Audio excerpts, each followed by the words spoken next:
Okay, welcome back to the Quiet Signal. I am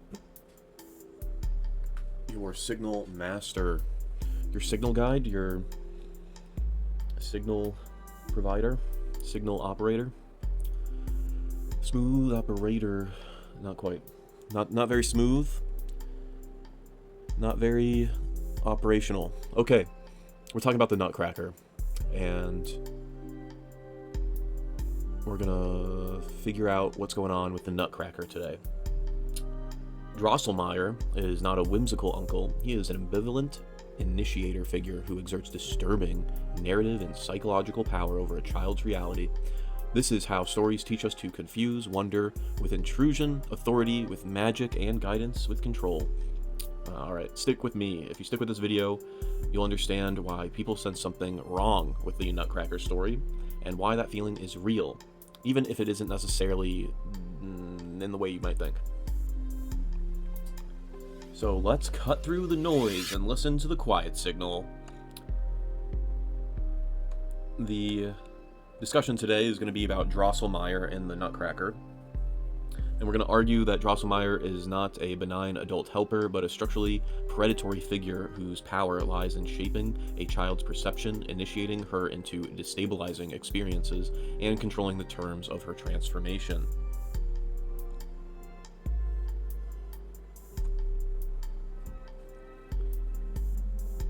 Most people, from their youth, or I mean, are people even like looking at any sort of Nutcracker story these days, you know?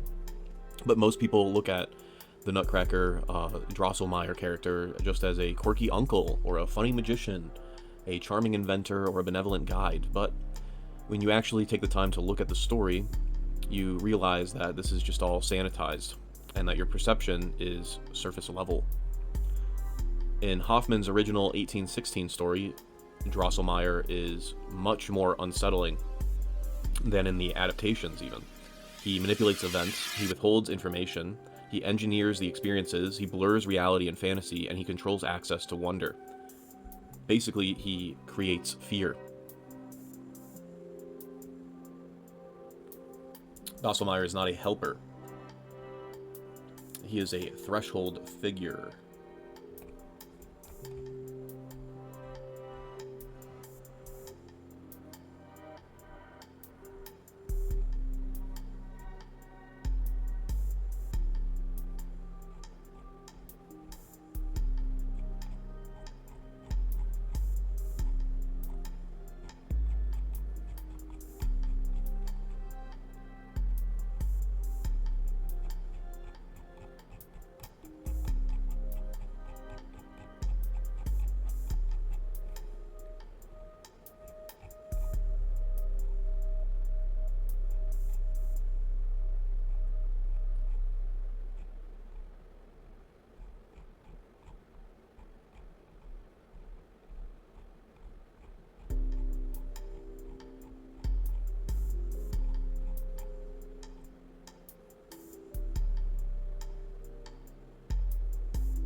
To start, we should talk about what the Nutcracker actually is. Most people just think about the Nutcracker as a Christmas ballet with pretty music and dancing sweets. But what it actually is a 19th century German romantic fairy tale, a story about childhood, transformation, fear, and maturation. It's a psychological dream logic narrative. It's a morality tale. It's disguised as a coming-of-age myth. It has a surreal war fantasy, and it's a commentary on imagination versus adulthood. There is a proto-Jungian symbolic dream journey. The ballet is based on this romantic fairy tale, The Nutcracker and the Mouse King, by E.T.A. Hoffman. Hoffman was not a wholesome children's writer. He wrote dark romantic horror, uncanny tales, psychological distortions, and proto-surrealism. The ballet version that you know today is a softened French adaptation of Hoffman's darker original. What we'll start with is a breakdown of the ballet version, what most people remember or know, and then we can explain the original story and how they differ. The story will begin at the home of the Stahlbaum family, sometimes called Silber House. It displays their children, Clara, or sometimes Marie, and Fritz. It is Christmas Eve. Friends and family arrive. They have food, music, gifts, and social rituals. This opening is not magical. It's very domestic, bourgeoisie, and adult structured reality. Claire's godfather, Drosselmeyer, arrives. He is a clockmaker, an inventor, a magician, a trickster, and a liminal figure who exists between worlds. He brings mechanical dolls that come to life, symbolically representing the unconscious, the imagination, fate, the architect of transformation, and an initiator. He gives Clara a strange gift. It's a wooden nutcracker shaped like a soldier. Fritz breaks it, though. Clara cares for it anyway, despite it being broken. A very, younger sibling, let me play with it first. I'm distracted. When your younger sibling always breaks your toys, you know what I mean? Classic. A story as old as time. I got my new G.I. Joe, and my younger brother always has to get his grubby hands on it and melt it in the fireplace. You know what I mean? So relatable. Jeez. Okay. That night, Clara goes downstairs. She sneaks downstairs after bedtime to go check on the Nutcracker because it's broken and she cares for it so much. But she falls asleep while checking on it, right? That's the transition point. Everything after this becomes a dream state or a liminal reality, becomes a symbolic psychological journey, right? Story never really clarifies exactly how real and fake it is. Like she's breaking a barrier into another reality, whether it's purely a dream or some sort of dream world, a Narnia world, some sort of unknown world, right? She's entering not quite real in the sense of what hard reality is.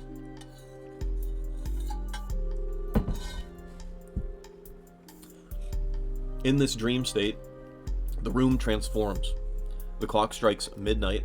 The room grows larger. The Christmas tree grows enormous. The space becomes uncanny. It's very Alice in Wonderland, like just everything's changing and growing. Very what's this in my drink? Oh my gosh, I've been dosed. The DMT, the acid is kicking in. The psychedelic effect is happening. All right. Classic dream logic is taking hold. Scale distortion, familiar becomes strange. Mice emerge from the walls. Mice. Eek a mouse. I'm trying to come up with Rastafarian eek a mouse, but I don't have it in me today. I'm sorry, but remember eek a mouse. These mice are led by the Mouse King, not a Rat King, if you're familiar. Shout out Theo Vaughn. But a Mouse King, much more cute than a Rat King. Often depicted with 7 heads in Hoffman's original, so maybe not as cute, right? That's actually very similar to a Rat King.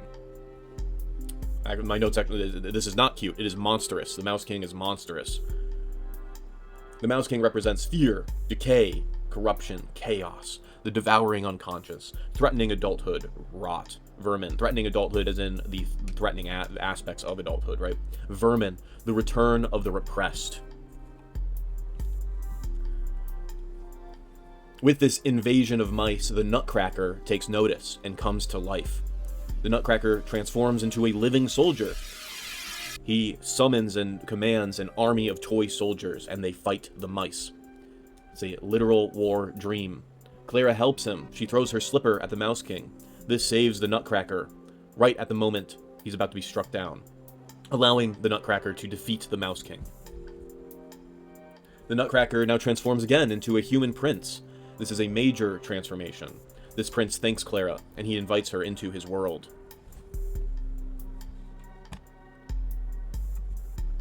Clara and the prince, the Nutcracker prince, now travel through a dreamlike land. Snowflakes dance. Everything is beautiful but unreal. They arrive in a kingdom ruled by the Sugar Plum Fairy. This is not random. This is a fairyland of sensory pleasure. Sugar, color, music, dance, ornamentation. The fantasy of childhood. Various dances occur: Spanish chocolate, Arabian coffee, Chinese tea, Russian candy canes, flowers, sugar plum fairy. They're not just dances. They represent exoticism. Exotic. They're exotic. They're fantastical. They're sensory indulgence. They engage in childlike imagination. The whole world is a spectacle. Clara watches. She is an observer.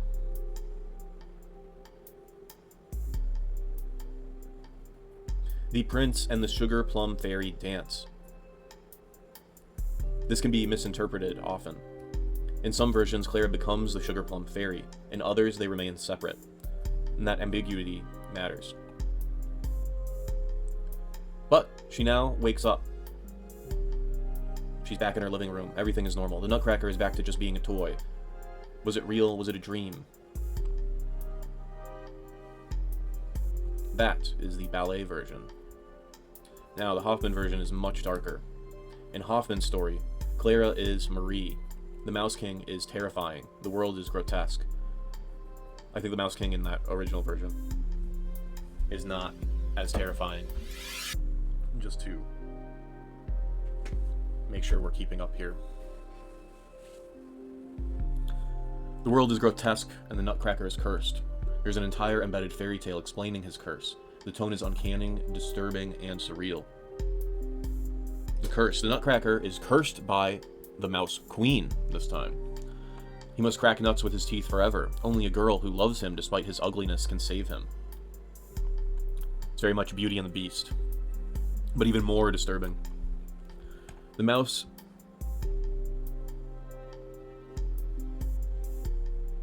threatens her. He demands candy. He threatens to eat her toys. He is manipulative. Marie is mocked for her love of the Nutcracker. She is ridiculed. She insists he is real. She refuses to abandon him. Because she loves him genuinely, he becomes human. They eventually marry. And it's not metaphorical, it is literal.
There are three major Nutcracker texts. Hoffman's 1816, literal fairy tale with the uncanny autonoma toys, framed narration, and a story within a story. Dumas, in 1844-45, is a French retelling adaptation that smooths and sweetens Hoffman's darker edges. And then there's the Tchaikovsky, Beptia Ivanov, 1892 version, which is a ballet that further aestheticizes and compresses the narrative into spectacle. They are all distinct texts. Hoffman is a foundational author for the uncanny, the moment when something familiar becomes strange. Objects behave like agents. Freud's classic framing of the uncanny repeatedly uses Hoffman, especially his work The Sandman, and modern summaries of Freud's uncanny emphasize themes Hoffman traffics in: doubles, inanimate coming to life, severed parts, dread embedded in the everyday.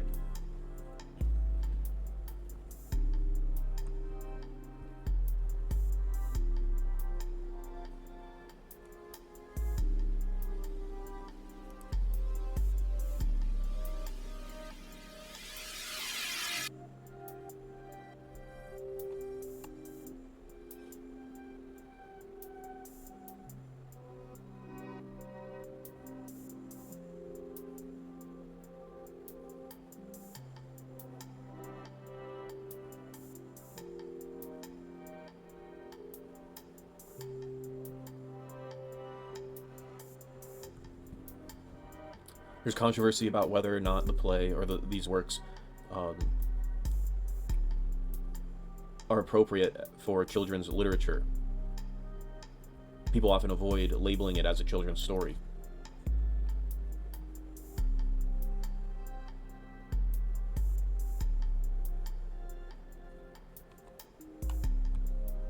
Drosselmeyer is the key adult figure. He's both delight and sinister, simultaneously inside and outside family order. Often read as narrator, author proxy, maker of the world, and destabilizer of the child's reality. There's critique about the national dances and how productions use caricature or stereotyping when representing the multiple nations.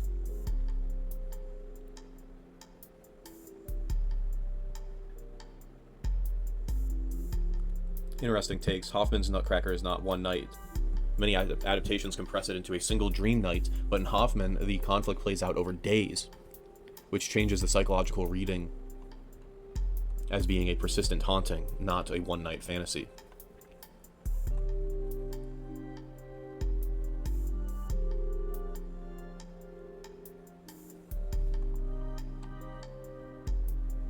Drosselmeyer's ambivalence is not a fan theory, it is in serious commentary. He's simultaneously benefactor and disturbance, a figure of delight and hostility, often read as the work's key adult presence.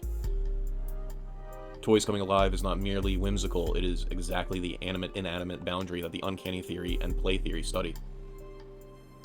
The American Nutcracker phenomenon is partly economic architecture. Many companies rely heavily on Nutcracker season revenues, which incentivize repetition, local ownership, and tradition making.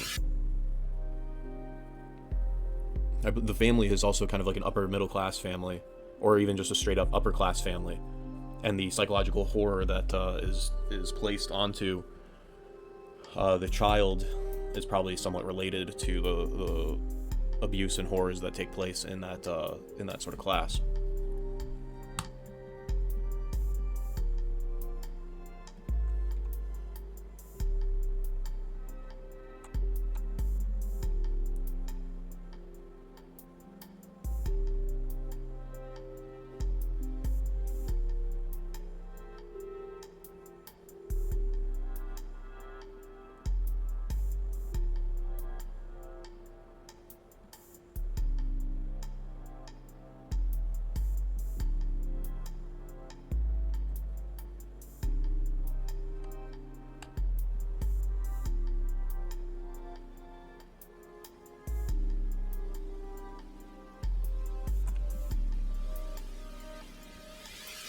I would want to focus specifically on the traditional Nutcracker ballet by the Tchaikovsky version.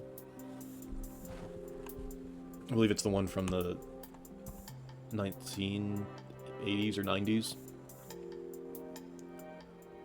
The Nutcracker broadcast at 9 p.m. on PBS, whatever the version that one is.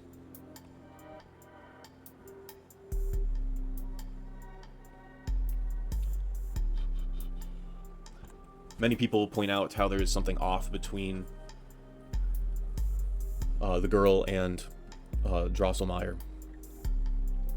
There is no explicit sexual relationship in Hoffman's Nutcracker and the Mouse King, but there is a long-standing scholarly discussion about Drosselmeyer being an ambivalent, unsettling, boundary-blurring adult presence, and people intuitively feel something off. There's not an explicit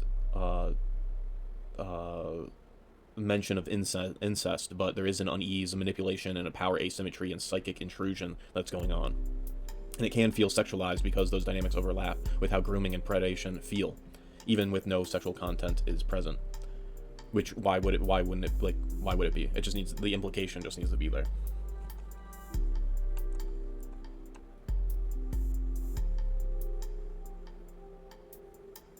In Hoffman's original version, Drosselmeyer is her godfather, so not a biological uncle.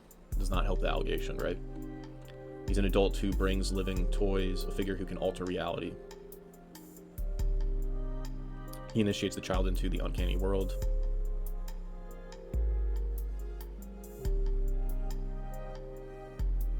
He's not merely telling the story, he's engineering the whole experience.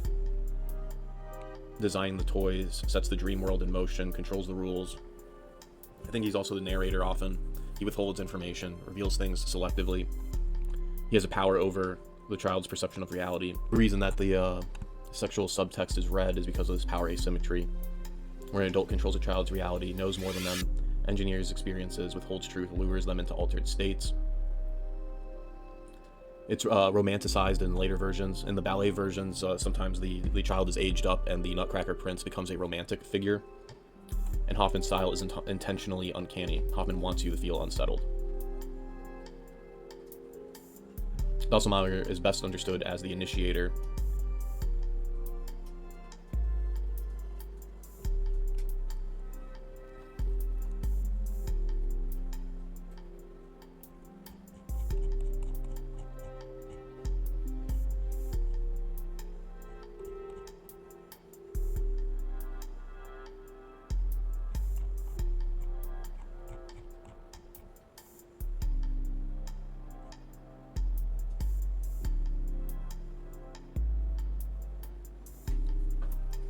Feeling that there's something off about Drosselmeyer is not projection, it is the structure.